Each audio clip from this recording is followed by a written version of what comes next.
अप्पी आमची कलेक्टर या मालिकेच्या उद्याच्या भागात आपल्याला पाहायला भेटू शकते की अप्पीला आर्याने खूप काही सुनावल्यानंतर अप्पी आर्याची माफी मागते आणि म्हणते की आर्या मला माफ कर, मी तुला दुखावले. आर्या म्हणते की अप्पे ही तुझी नाटकं बंद कर, सगळ्यांसमोर चांगलं वागते आणि तुझ्या मनात काय आहे ते आता मला चांगलंच कळाले.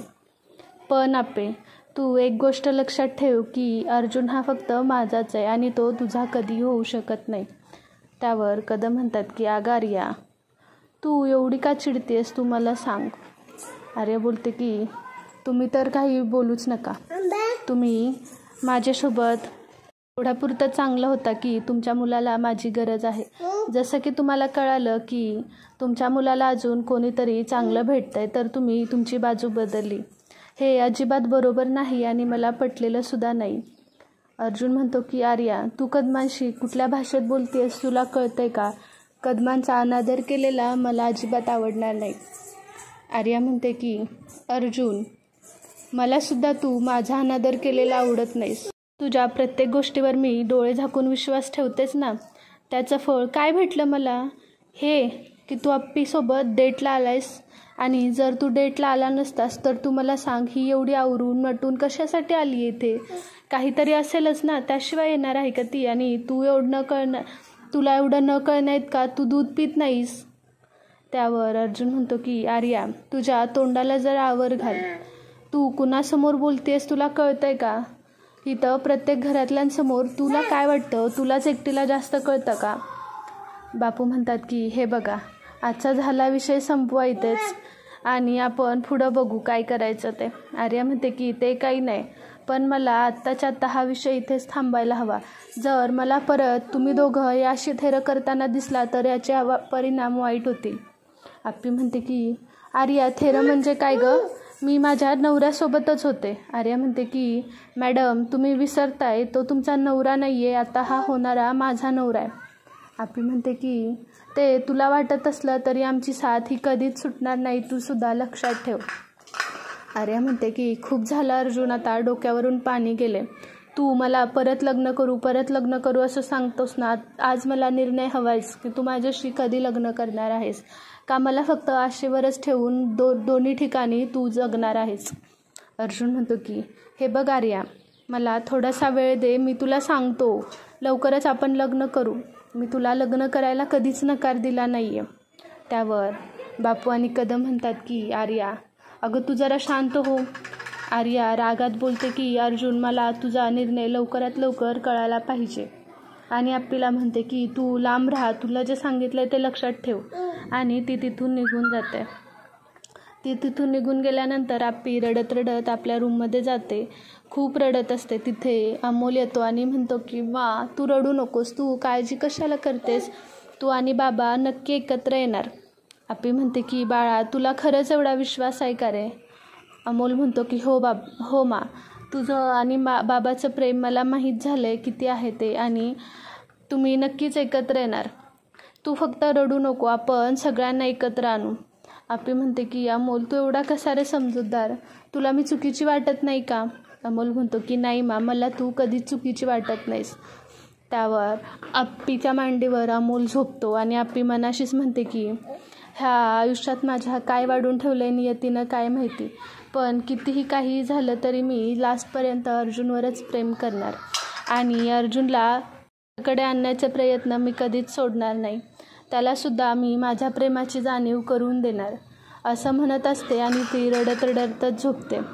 तिकडे बापू तिच्या रूममध्ये जातात तेव्हा ती डोळे झाकतच असते की बापू म्हणतात की अप्प्या जागी आहेस का गं? अप्पी म्हणते की हो बापू काय झालं या ना. बापू म्हणतात की नको अमोल झोपलाय, तूच बाहेर ये, मला तुझ्याशी जरा बोलायचं आहे. ते दोघं बाहेर येतात तेव्हा कदम तिथेच आपला विचार करत असतात. अप्पीला बघून कदम म्हणतात की अगं अप्पी अजून झोपली नाहीस तू? अप्पी म्हणते की नाही बाबा नाही झोपायली अजून मला. त्यावर कदम म्हणतात की बरं झालं झोपली नाहीस, ये जरा आपल्याला बोलायचंच होतं. त्यावर बापू म्हणतात की अप्पे काळजी करू नकोस, होईल सगळं ठीक. कदम म्हणतात की अगं अर्जुनचा विचार करतेस का? अप्पी म्हणते की हो बाबा, आज जे काही झालं ते व्हायला नको होतं. कदम म्हणतात की अगं त्याचं बी तुझ्यावर प्रेम नाही असं नाही, तसं असतं तर अमोल झाल्यानंतर तो तुमच्याबरोबर एका खोलीत झोपला नसता. आप्पी म्हणते की अहो बाबा पण. कदम म्हणतात होय आप्पे, अगं 4 पावसाळं जास्त बघितलेत आम्ही. एकमेकांसाठीचं प्रेम अजून तुमच्या डोळ्यात, फक्त घडून गेलेल्या गोष्टींमुळे अर्जाला ते स्पष्टपणे तुझ्यावर आता बोलता येत नाही. आप्पी म्हणते की आपापल्याला सगळ्यांना माहीत आहे बाबा, अर्जुन त्याच्या मनात येईल तेच करतो आणि मला त्याचीच भीती वाटत आहे. त्याच्या मनात आलं आर्यासोबत लग्न करण्याचं तर तो कोणाचंच ऐकणार नाही. कदम म्हणतात की अगं असं काय नाही, तुझ्या आणि अमोलच्या प्रेमाची एकदा जाणीव झाली अर्जाला की लगेच बदलल बघ. बापू म्हणतात की आप्प्या एवढ्या विसर मी शांत होतो, कारण विनायकराव सगळी परिस्थिती व्यवस्थित तुला सांगत होते, पण मला बी त्यांचं बरोबर वाटतंय. कदम म्हणतात की पोरी अगं मला बी वाटतं अर्जाचं एकदा रांकला लागलं की माझी बी काळजी मिटली. बापू म्हणतात की आप्प्या अगं प्रेम करत राहा, निवडायचं कुणाला त्या अर्जुनवर सोडून दे, पण अमोल नाराज नाही झाला पाहिजे याची मात्र काळजी घ्या. आप्पीला थोडं बरं वाटतं. आप्पी म्हणते की बापू मी वचन देते की आता माझ्यातले आणि अर्जुनमधले वाद आता मी कधीच अमोल समोर काढणार नाही. बापू म्हणतात की हे बरं झालं, चला आता आपण झोपायला जायचं का. त्यावर कदम म्हणतात की आप्प्या काळजी करू नकोस, मी तुझ्याबरोबर आहे, तुझा हा बाप तुझ्या पाठी नेहमीच राहणार, तू लक्षात ठेव असं म्हणत असतात आणि ते तिघेही झोपायला जातात. सकाळ झाल्यानंतर आप्पी आपली आवरून ऑफिसला जायची तयारी करत असते. अर्जुन आप्पीला म्हणतो की आप्पे मला माफ कर. आप्पी म्हणते की अर्जुन तुझी काही चुकी नाही, खरं तर मला आता कालच्या घडलेल्या विषयावर काही बोलायचंच नाही. अर्जुन म्हणतो की आप्पे आर्याचं पण काही चुकत नाही गं, तिच्या पण माझ्याकडनं काही अपेक्षा आहेत ज्या आत्ता मी नाही पूर्ण करू शकत आहे, त्यामुळे तिची अशी चिडचिड होती आहे. आप्पी म्हणते की अर्जुन निवडायचं कोणाला तो तुझा प्रश्न आहे, पण तू एवढं लक्षात ठेव की आयुष्यभर मी फक्त एकाच अर्जुनवर प्रेम केले आणि त्याच अर्जुनवर मी आयुष्यभर प्रेम करणार.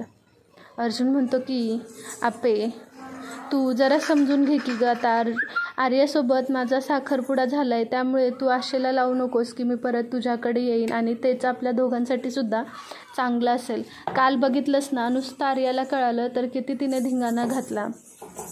आप्पी म्हणते की अर्जुन त्यानुसार गोष्टी ठीक होतील आणि नियतीच्या काय मनात आहे हे सुद्धा आपल्याला कळेलच की.